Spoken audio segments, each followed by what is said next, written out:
एक गांव में करण और सुरेश दो दोस्त रहते थे, मगर दोनों में काफी डिफरेंस था। करण जहां एकदम गोरा और चालाक भी था और ऊपर से अमीर भी था, वहीं सुरेश एकदम काला कलोटा और ऊपर से सीधा साधा और हालात में गरीब भी बना दिया था। करण उसके कालेपन और गरीबी का बहुत मजाक उड़ाया करता था और करण को बीवी भी ऐसी मिली जो उसके घमंड को दुगना कर गई और उसने उसके कान बार बार के कि कैसे भी करके इस अपने गरीब काले दोस्त से पीछा छुड़ाओ। खुद तो एक अच्छे खासे मकान में रहते थे, वहीं सुरेश एक छोटे से मकान में अपनी पत्नी के साथ खुश रहने की कोशिश कर रहा था, लेकिन उसकी बीवी उसे खुश नहीं रहने देती थी। वो उसे गरीबी के ताने मार मार के हर दिन उसे अंदर से खोखला ही कर दिया था। एक दिन परेशान होकर सुरेश जंगल में बहुत दूर दूर निकल गया।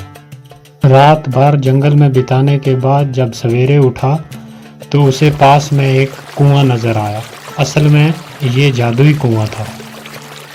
सुरेश ने उस कुएं में अपने हाथ मुंह धोकर मन ही मन में बोला, काश मैं भी अपने दोस्त की तरह गोरा और अमीर होता।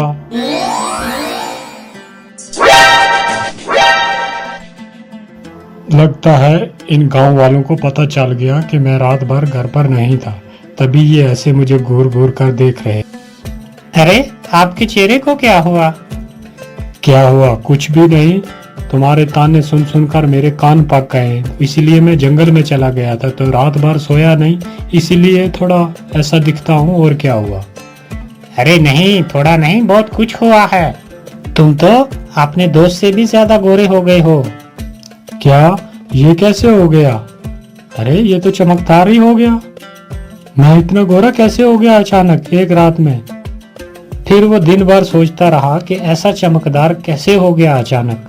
फिर उसे उस कुएं की याद आने लगी और उस कुएं के बारे में पूरा दिन सोचता रहा कि जरूर कोई चमकदारी कुआं है वो। और यही सोचकर शाम को चुपचाप वो उसी जादुई कुएं के पास पहुंच गया और अपने हाथ पानी में डुबोते हुए बोला, आपने मुझे इतना गोरा बना दिया, थोड़ा दोस्त की तरह मुझे दान भी दे दो। ये बोलकर जब उसने अपने हाथ बाहर निकाले तो क्या देखता है कि दोनों हाथों में बहुत सारा सोना आ गया।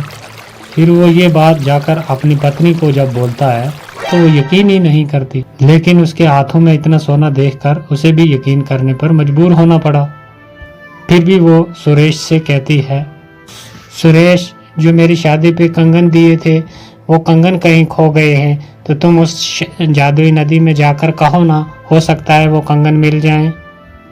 अरे जादुई कुएं में कैसे मिलेंगे जब हम वहां कभी गए ही नहीं आज दिन तक। मैं पहली बार गया हूँ जो वहां जादुई कुएं में खो गए हों या जंगल में खो गए हों। और बीवी की बात सुनकर वो फिर उसी जादुई कुएं के पास जाकर अपने हाथ डुबोकर पानी में कहता है, जब आपने इतना कुछ दे ही दिया है तो आप मेरी बीवी के कंगन भी दे सकते हो। ये कैसा चमकदार है? क्या ये जादुई कुएं आपका चमकदार है?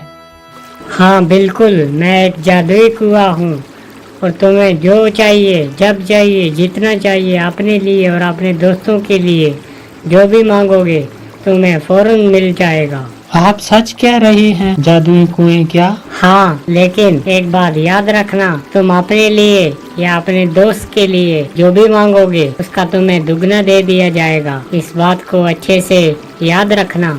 अगर ऐसा है तो मेरा एक ही दुश्मन है और वो दोस्त है मेरा जिसके पास अच्छा मकान है। मैं चाहता हूँ कि उसके पास और भी मकान हो और भी दौलत हो।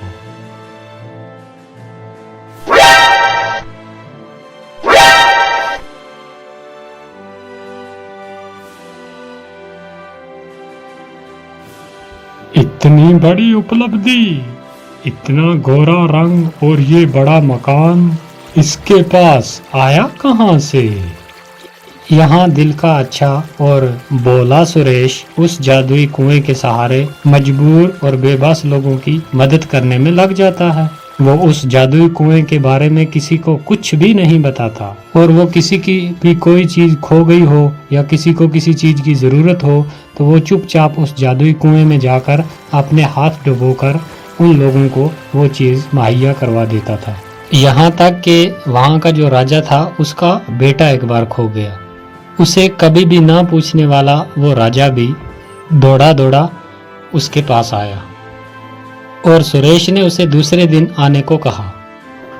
फिर रात को सुरेश चुपचाप उस कुएं के पास चला गया और अपने हाथ पानी में डालकर बोला, ए जादुई कुएं, ये राजा मेरी कभी कोई इज्जत नहीं करता था, लेकिन आज अगर उसका बेटा मिल जाए तो मेरी बहुत इज्जत बन जाएगी। बेचारा बहुत परेशान है, उनका बेटा मिला दो।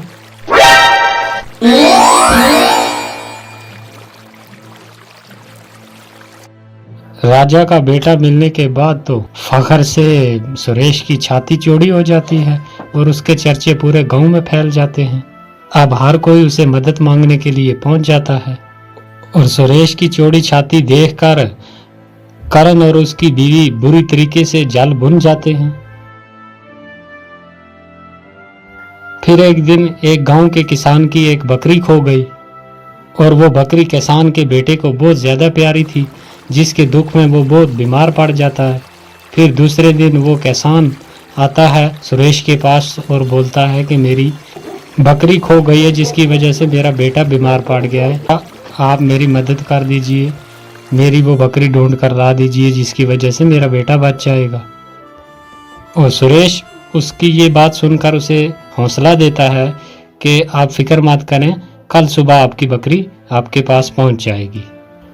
उसकी ये बात उसका भाई करण गिद्ध की तरह नजर जमाए हुए ये बात पूरी सुन लेता है और सुरेश जब बकरी ढूंढने के लिए जाता है तो उसके पीछे पीछे उसका वो दोस्त करण भी उसका पीछा करता करता वो भी पहुंच जाता है और उसे ये सब करते देख लेता और सुन भी लेता है और उसे सारी बात समझ में आ जाती है कि ये जादुई कुआं है। और अमरीश के वहां से जाते ही वो जल्दी जल्दी उस कुएं के पास पहुंचता है और उस कुएं में वो भी अपने हाथ डालकर कहता है, मेरी बीवी को सर से लेकर पांव तक सोने से लाद दो, बहुत सारा सोना दो मुझे।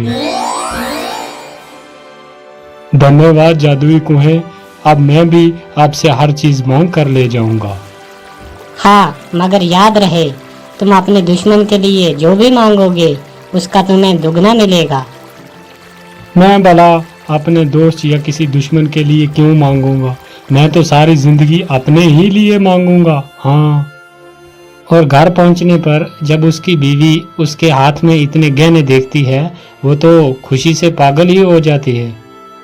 इस तरह से तो हम दुनिया के सबसे अमीर तरीन इंसान हो जाएंगे और हमारी बराबरी का कोई भी नहीं रहेगा।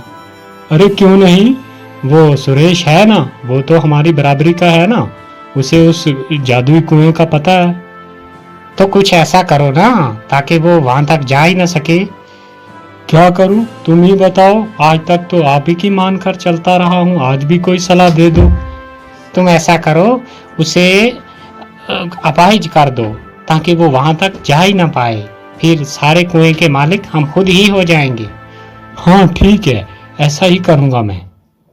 दूसरे दिन फिर खुशी खुशी करण जो है वो उस कुएं के पास पहुंच जाता है और अपने हाथ डालकर बोलता है, ए जादुई कुएं, मुझे बहुत सारे कपड़े साड़ियां दो मेरी बीवी के लिए।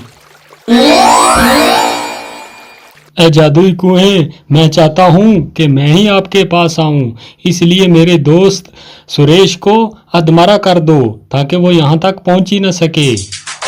तुमने बहुत बड़ी गलती कर दी करण, मैंने पहले के दिन आपको बोला था कि तुम अपने दोस्त या दुश्मन के लिए जो भी मांगोगे उसका तुम्हें दुगना मिलेगा, और तुमने मांगा कि मेरे दोस्त को अधमरा कर दो, इसलिए तुम पूरे ही मारे जाओगे। अरे नहीं नहीं, गलती हो गई मुझसे। लालच में करण को कुएं की बात याद ही नहीं रही और उसने लालच में आकर अपनी जान से हाथ धोने पड़े। तो दोस्तों, इस कहानी से हमें ये सीख मिलती है कि अगर तुम्हें किसी चीज़ से कुछ मिलने लग जाए तो उसकी कही हुई बात और उसके रूल जो है वो कभी ना भूले, वरना अपनी जान से भी हाथ धोना पड़ सकता है। तो ये थी दोस्तों आज की कहानी। तो आपसे रिक्वेस्ट है कि चैनल को सब्सक्राइब कर दें और वीडियो को जाते टाइम लाइक कर दिया करें ताकि हम दूसरी वीडियो आपके लिए जल्द अपलोड कर सकें।